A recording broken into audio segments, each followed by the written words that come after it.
Hello and welcome to episode 32, Her Finance Talk. My name is Sue Diamond and I'm your host, and our goal is to provide our listeners with inspiring and encouraging experiences by sharing the journeys and successes of other women with a variety of topics related to financial empowerment so you can create the life you want to live. So thanks for joining us and investing in your financial well-being. Her Finance Talk is brought to you by the Her Finance Club, and our mission is to socialize the idea that it's okay for women to talk about money because knowledge is power, and when that knowledge helps you become more independent, it translates to empowerment. Women empowering women is a mantra we love to live by, and one that has helped to inspire women for decades. Where would we be without each other?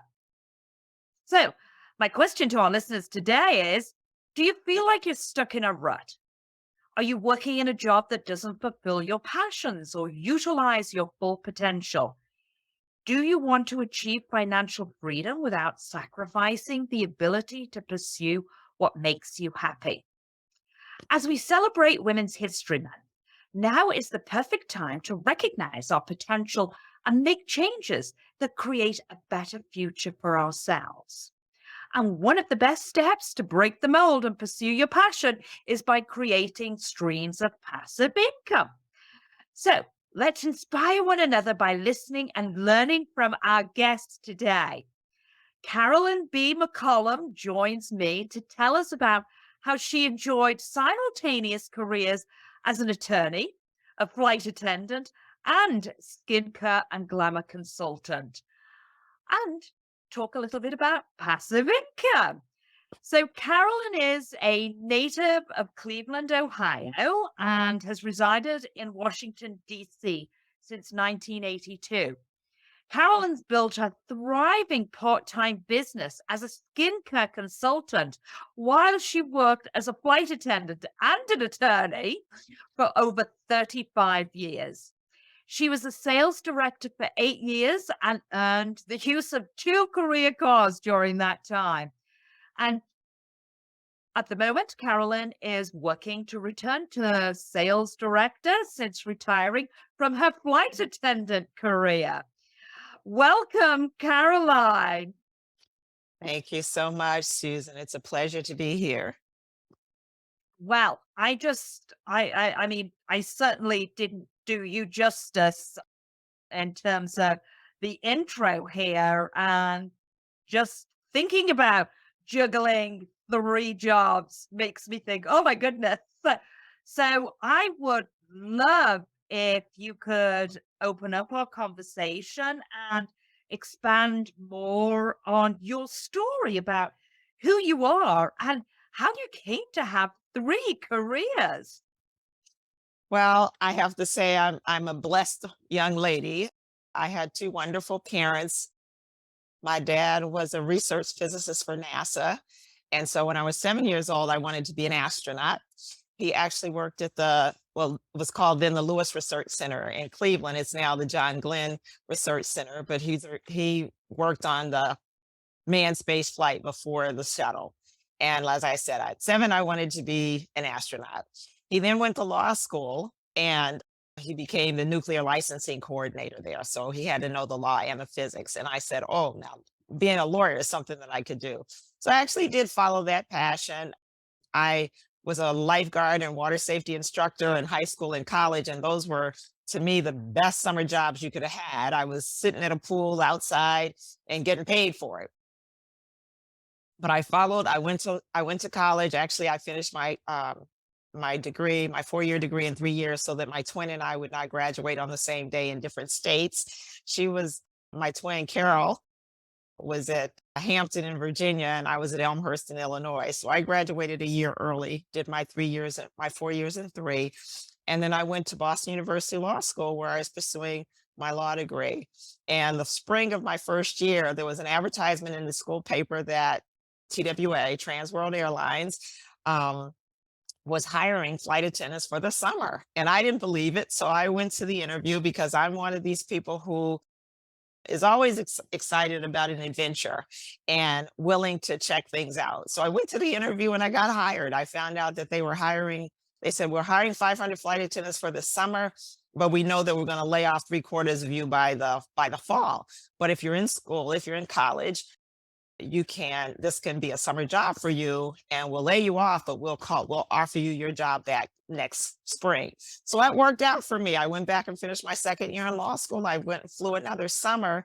And then after the second summer, instead of just laying off the most junior people, they offered leaves. So you could take from 3 to 9 months, and a 9 month educational leave had first priority. So I went back and finished my third year law school, and I continued to fly.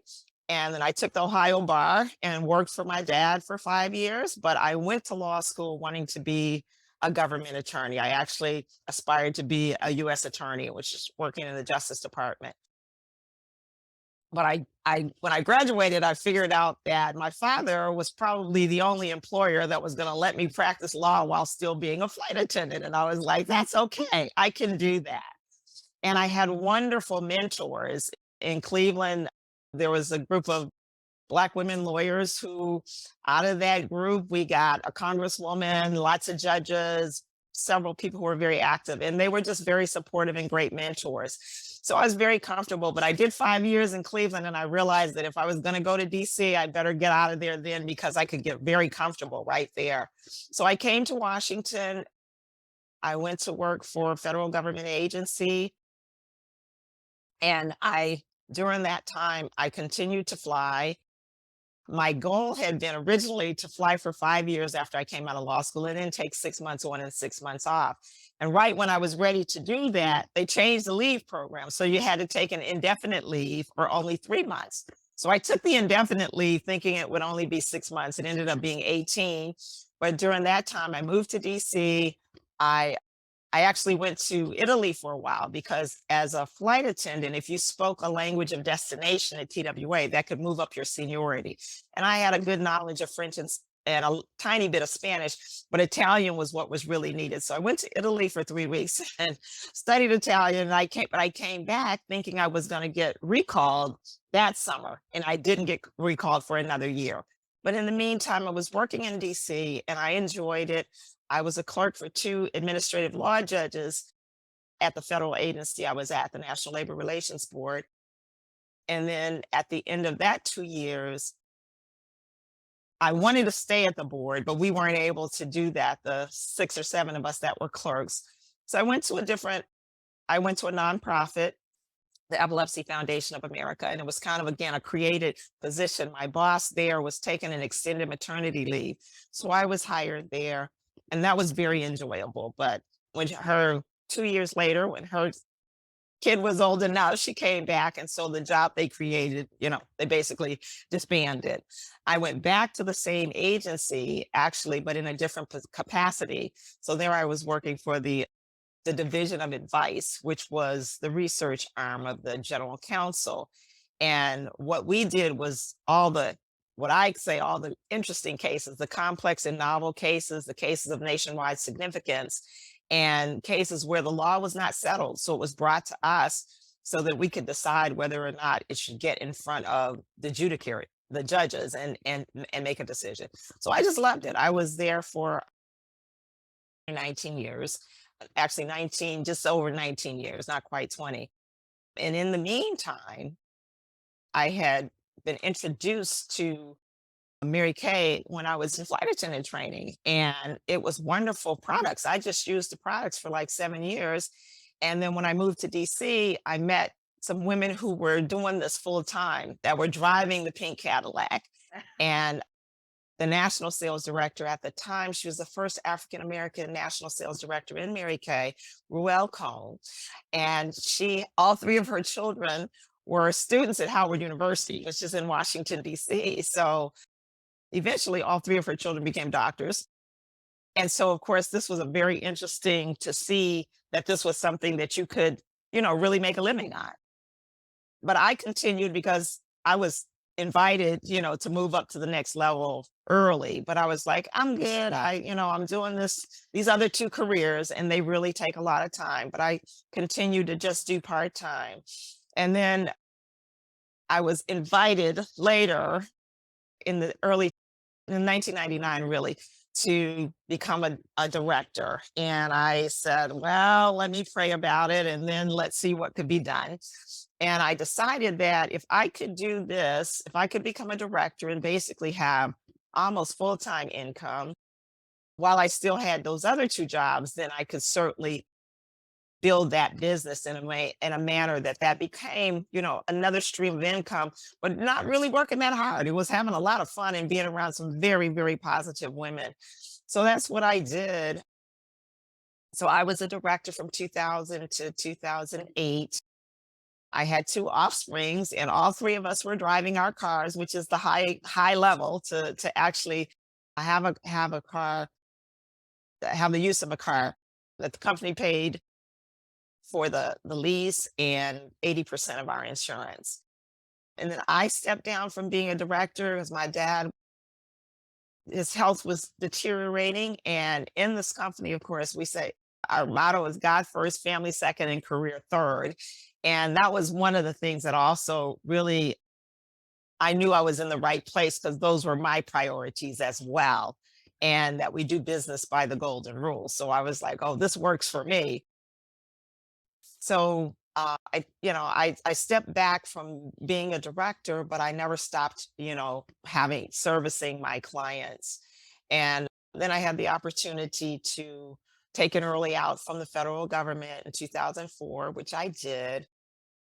And then because of 9/11, TWA was in the process of merging or being taken over, depending on who you are, how you tell the story, by American. But we essentially taken over by America. And so I continued to be a flight attendant there.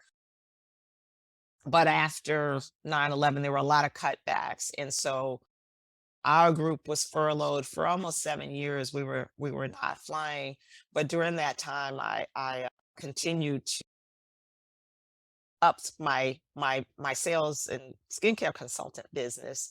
And so I continued to do both. When I left the government agency, I have a few individual clients and the things that I still do with that. And I continued to do my Mary Kay business. I retired from flying in 2013 when I turned 60 in June and retired in September 30th. But I had 38 years as a flight attendant. It was a wonderful career. I didn't go everywhere I'd like to go, but I went to most places and made it my business to every year go to a new destination that I hadn't been to. So I only have 4 states that I haven't been to and 1 or 2 continents. But they're still on my bucket list. Wow. That's amazing. I think, I thought it was so important for our listeners to hear your story because often, we always talk about diversifying, whether it be business or personal finances, but you don't hear too often about people being diversified in their careers all at the same time, right? Right. Because you've done Yeah, these. I got that all the time. In fact, I was constantly getting the question from my flight attendant friends about, well, why are you still doing this when you have a law degree? And I was like, because I love the adventure. and and by the second summer that I had worked, I said to myself, I got to figure out a way that I can get my lifetime travel benefits because I'm planning on being around for a long time. And this is a perk that you don't get other places. And, they say when you really enjoy what you're doing, it's almost like not work. And so I thought of that as the same thing as my feeling when I was a lifeguard. I love this job. I love what I'm doing. I'm enjoying the people there. And yeah, it's work, but they pay me for it. So, I continue that. And because I was single I've been single most of my life. I'll be 70 in June and I've been married for 5 years. And prior to that, you know, when in my 40s, I was married for 2 years. And so most of my life, I've been single. And so my finances have been mine. And I have I bought my house when I moved to DC as a single woman. I bought a 3-bedroom house because I was like, I don't like the move. I don't want to be able to grow into it. And of course I have done that, but I have to give a lot of credit to my mother in that having 5 daughters, she always encouraged us to do what we wanted to do, what our talents and gifts were. And I remember her saying recently, because my mom just turned 95 in December, and she's still a very active lady. But she said we all chose well but we did because we were given the freedom and the guidance from my parents, to be the best that we were in what we did, and to know that, our gifts were our own, so we're never compared. My twin and I are, almost opposites in personalities, but she's an accountant and I'm a lawyer. So I say I'm the words person, she's the numbers person.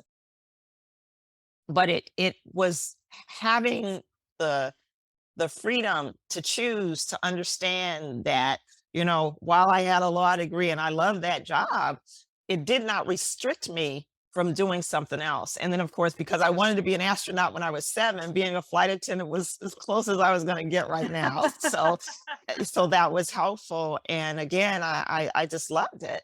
And the skincare, again, it was personal. I loved taking care of my skin. And then I used the products for 7 years before I became a consultant. I was a consultant for 18 years before I became a director. And I'm like, oh, I'm in for life.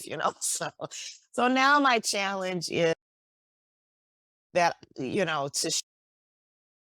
this option with other women, particularly younger women, because the pandemic kind of upset so many people's about, kind of the assumptions that they had, the way that they worked, various kinds of things. During that time, though, our company had record growth because women are looking for different options. A lot of Yeah. women found out that it really is more important for them to be with their children, to make sure that their children are successful. And we know that there's been a lot of just the trauma of the pandemic has affected children, particularly very, very differently, and those who needed that. So a lot of women are like, I got to do that priority, or I don't want to go back to the job that I had. I want to be able to work from home. So this is an option that I want to share with some women, and that may not know that that's out there. I think that's the other thing that I was very blessed, was I had the information that there's a lot of things that you can do and you can pursue them. And, everything that you do or everything that you're interested in doesn't have to be forever. But if you do like something, because you make more money at something else, doesn't stop you from doing what you have. And if you don't own the job, it can disappear at any time, which I think is the even more important thing. As a profession, as a lawyer, I can find a job. The great thing, as I said, about being a lawyer is because anything you're interested in, there's a legal aspect to it, and there's more and more being created all the time. But if you don't have some other options, you're always at the mercy of your job. And even now, on the one hand, employers are saying we can't find enough people. On the other hand, they're laying folks off. So, having something that you can say, this is mine, I control, I can work harder to make some more money, or I can spend a little more time at it. That's what men, particularly women, really need in this day and time. Yeah. Yeah. I think, as you talk about passion, for what you do, that makes a big difference. And I think today is, you'd also mentioned, we think about the big resign because as we come out of COVID, some corporations are allowing women to kind of do remote and be in the office. Some are saying, no, you need to be back in the office. And many women, as you'd mentioned, are saying, well, hold on a minute. I've been successfully working from home, but I can also tie it into what's important to me. I can be here when my kids get home from school. I can take them to school and I can still successfully do the job. But if you're not willing to work with me now COVID's over, then this is a time for women to consider, well, what are you passionate about? There are opportunities for you to do a career or work as an entrepreneur that are going to better fit in with your lifestyle. But as you say, it's learning about that. But I think, as we talk about, because passive income is also key to financial freedom as well. And maybe sharing some tips with our listeners that they could certainly look at when it comes to your experience with Murray Kay and allowing somebody to have, okay, work from home, be with my kids, and earn some additional income. Right. Well, I Mary Kay's motto is that we enrich women's lives, and I certainly see that as something that we do all the time. First of all, I just have to go back to my own experience. Try the products. They are fantastic. I have to say that. As I said, I'll be 70 in June, and it's so funny because I have to give my parents credit. I got good genes. My mom is 95 and she doesn't have any wrinkles, but I it is always funny to me because I never tried to be older than I was. I was always like, age is just a number. I never lied about being older or younger. But as I got older, it became hilarious. Once you pass 50 and there are different places where, you're considered a senior. Between 50 and 65 in the US, it varies in different places, but at 65, you're considered a senior, And so it was always funny to me when get I go to get senior benefits in DC. You get a senior fare card on the metro, and I'm a big fan of public transportation. DC has one of the best.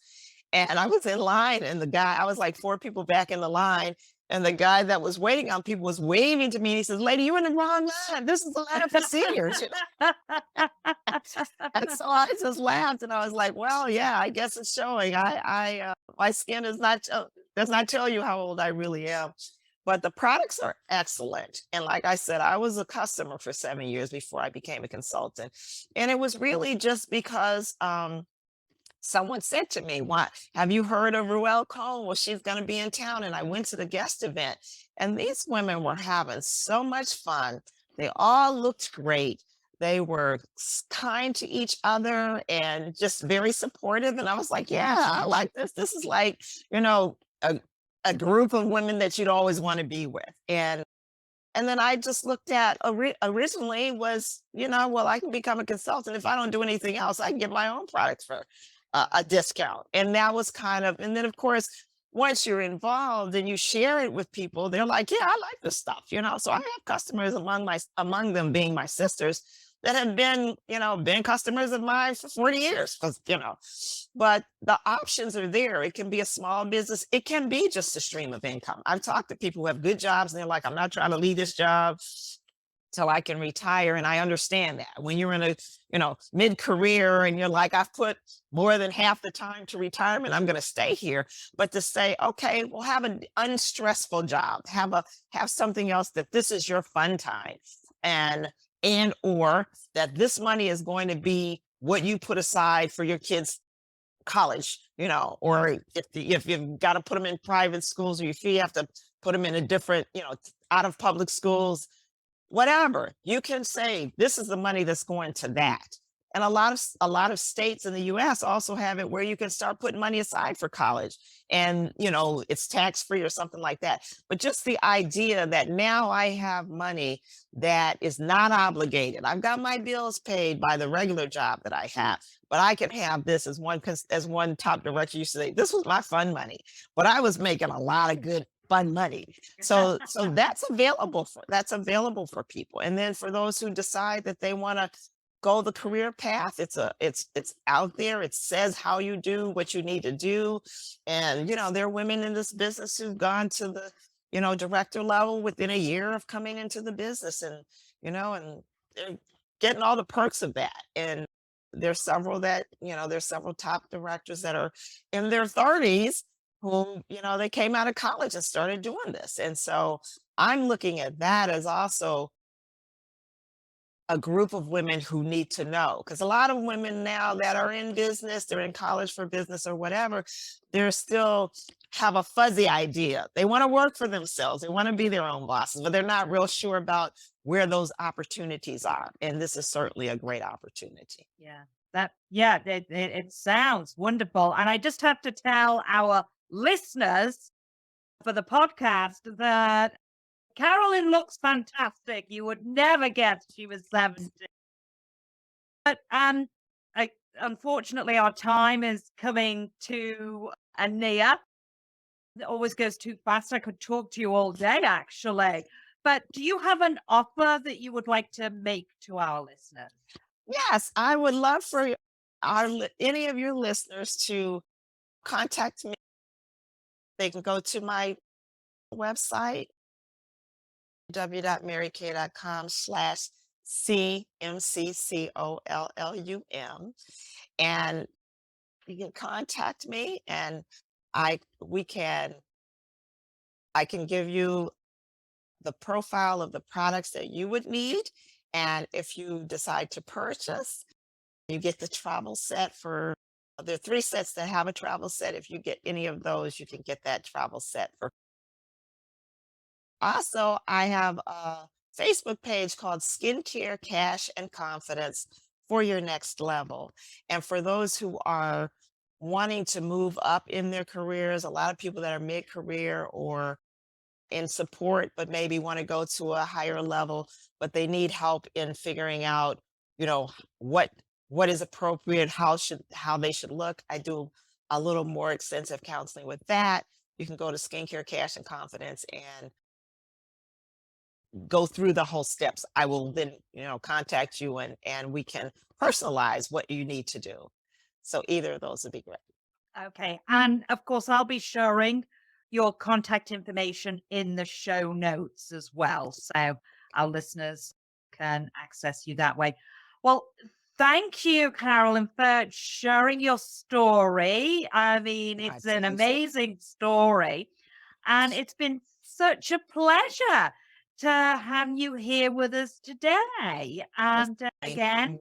our guests will be able to find you through the links that I share in the show notes. So thank you. Thank you. Thank you so much.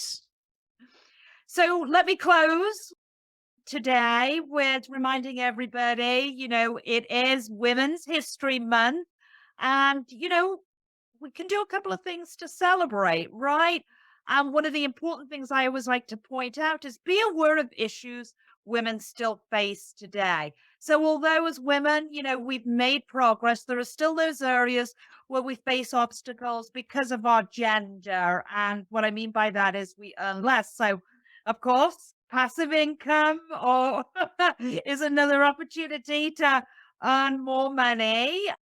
But, just learn a little bit more about why we celebrate and explore, women's rights in terms of Women's History Month. That's really important. So again, thank you for being with us today, listeners, and Carolyn. And I just want to take the time to remind everyone Her Finance Talk is brought to you by the Her Finance Club. And we're here to support financial feminism, which stands for financial inclusion and equality for women, not only relating to your earnings, but also to building and keeping wealth. And of course, we have several resources as well to support you on your journey to wealth and abundance. And you can find those links in the show notes.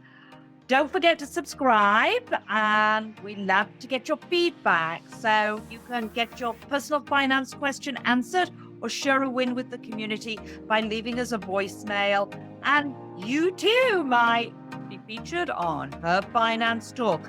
So until the next time, here's to your financial well-being, and we'll talk to you soon. Bye.